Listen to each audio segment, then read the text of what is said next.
చలికాలంలో heart attacks వచ్చే chances ఎక్కువగా ఉంటాయా?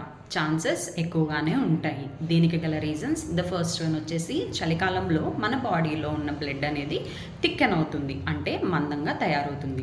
దాని వలన బ్లడ్ క్లాట్స్ ఫామ్ అయ్యే ఛాన్సెస్ చాలా ఎక్కువగా ఉంటాయి. సో ఈ క్లాట్స్ అనేవి వెళ్ళి ఆర్టరీస్ని బ్లాక్ చేయడం వల్ల heart attacks or heart strokes అనేవి వస్తుంది.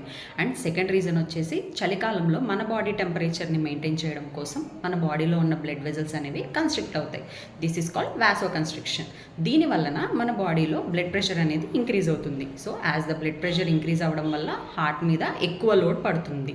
సో హార్ట్ అనేది బ్లడ్ని ఎక్కువగా పంప్ చేయాల్సి వస్తుంది, ఎక్కువ హార్డ్గా స్ట్రాంగర్గా పంప్ చేయాల్సి వస్తుంది. దీని వలన హార్ట్ రేట్ అనేది కూడా ఇంక్రీజ్ అవుతుంది. అండ్ ద థర్డ్ రీజన్ వచ్చేసి ఫిజికల్గా ఇన్యాక్టివ్ ఉండడం వలన, ఎక్కువ ఫ్యాటీ ఫుడ్స్ అనేవి తీసుకోవడం వలన, స్మోకింగ్ అండ్ ఆల్కహాల్ వలన.